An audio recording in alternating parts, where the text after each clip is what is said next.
இப்போ கவர்மெண்ட் வந்து உங்கள்கிட்ட சொல்லிடுறாங்க, நீங்கள் வந்து ப்ரொட்டஸ்ட் பண்ணலாம், ஒரு 4 விஷயத்துக்காக 4 ப்ரொட்டஸ்ட் பண்ணலாம், அந்த 4 ப்ரொட்டஸ்ட் நீங்கள் பண்ணிங்கனாலும் உங்களுக்கு அந்த விஷயத்தை நாங்கள் செஞ்சு கொடுத்துருவோம் அப்படின்றாங்க. அப்படின்னு சொல்லிட்டா நீங்கள் என்னென்ன 4 விஷயத்துக்காக ப்ரொட்டஸ்ட் பண்ணுவீங்க என்னங்கிறத கீழே கமெண்ட்டில் முடிஞ்சிச்சுன்னா பண்ணுங்கள். ஆக்சுவலாக இந்த ப்ரொட்டஸ்ட் பற்றின எல்லா இன்ஃபர்மேஷனுமே பார்த்திங்கன்னா நமக்கு ஏதோ ஒரு சோஷியல் மீடியாவிலேருந்தோ இல்லைன்னா ஏதாவது ஒரு நியூஸ் சேனல்லேருந்து தான் நமக்கு வரும். நிறைய பேர் நம்ம எதை நினச்சிட்டு இருக்கோம் அப்படின்னா, நம்ம எங்கே வேணாலும் ப்ரொட்டஸ்ட் பண்ணலாம், ப்ரொட்டஸ்ட் பண்ணுறது நம்மளோட ஒரு ஃபண்டமெண்டல் ரைட்ஸ், அதனால் நம்ம எப்போ வேணாலும் ப்ரொட்டஸ்ட் பண்ணலாம், எங்கே வேணாலும் ப்ரொட்டஸ்ட் பண்ணலான்ட்டு.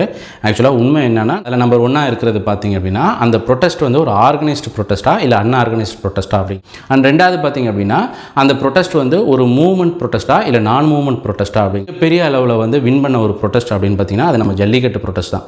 அந்த ஜல்லிக்கட்டு ப்ரொட்டஸ்ட்டை அந்த அளவுக்கு வந்து வின் பண்ணதுக்கு மெயினான ரீசன் என்னென்னா, யூஸ்வலாக எந்த ஒரு ப்ரொட்டஸ்ட் நடந்தாலும் அதில் வைக்கக்கூடிய மேஜரான டிமாண்டுன்னு பார்த்தீங்கன்னா, ஸோ நெக்ஸ்ட் டைம் நீங்கள் ஏதாவது ஒரு ப்ரொட்டஸ்ட் பற்றின ஒரு இன்ஃபர்மேஷன் நீங்கள் பார்க்குறீங்க அப்படின்னா, நீங்கள் சோஷியல் மீடியா நியூஸ் சேனலில் பார்க்குற இன்ஃபர்மேஷனை தாண்டி இந்த 5 விஷயத்தையும் நீங்கள் வந்து அனலைஸ் பண்ணி பார்த்தீங்கன்னா உண்மையாகவே அந்த ப்ரொட்டஸ்ட்டை பற்றின ஒரு அண்டர்ஸ்டாண்டிங், அதை பற்றின ஒரு கிளாரிட்டி அப்படிங்கிறது உங்களுக்கு கிடைக்கும்.